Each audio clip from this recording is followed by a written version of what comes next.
Just the timeline, Senator Madigan, I think, asked a couple of questions I was looking at, but you said the end of March, perhaps early April. You're expecting the matter to be determined by the tribunal. Is that your understanding of where the timeline's at the moment?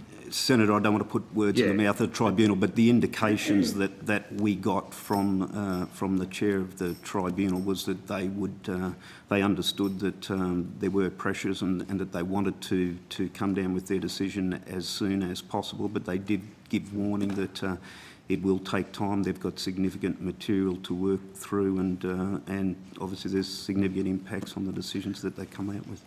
Will any of the penalties be retrospective or prospective?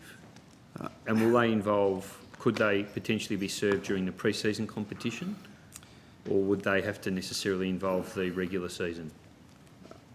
Senator, it's a complex arrangement, so if I can try to simplify it as best I can, the offence of possession or use, which is what we are talking about here, normally would carry a 2-year ban. So I think just so we're not at cross purposes, we're talking about the cocaine or the sorry, peptides? no. Sorry, I'm talking about the AFL matters. Peptides issue. Sorry?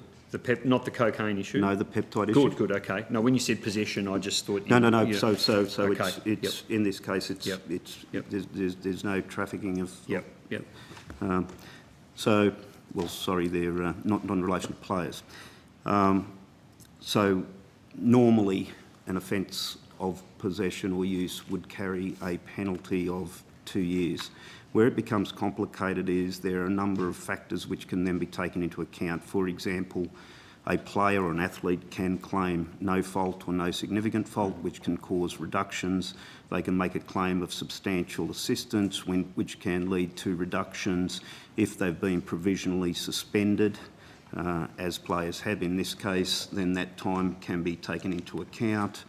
They can claim... so suspended, you're talking about the pre-season competition? Well, backdated even further than that. So my understanding is that most of these players have been on provisional suspensions back to November. And if I could just clarify... But that was at the end of the actual competition, so they haven't actually missed any game time. So you're saying during that can still count as a credit. Right, so the penalty is you don't miss a game of football if you happen to miss enough, could potentially be if you've missed we're talking in the sort of... Yeah, hypothetically. Hypothetically it could, as to whether or not that would be an acceptable outcome. People would have different views on that. Okay, and you would, can I ask, do you think that's an appropriate, if the result is that they've been found guilty, would you think it would be appropriate that they wouldn't miss a game of regular home and away football? Well, Senator, you're asking for my opinion. This will need to be looked at very, very carefully.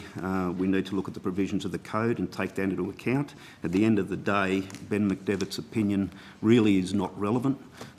It's what do the code provisions allow? But I thought you said you could appeal it, couldn't you?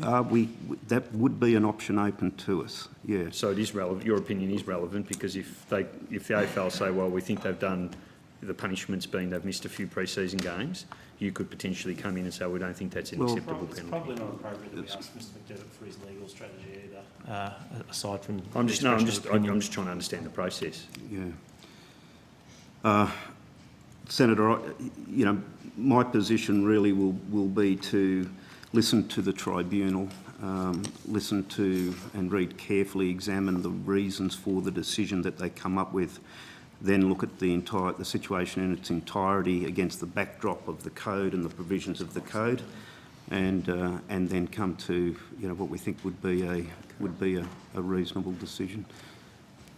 Okay. Well, that is.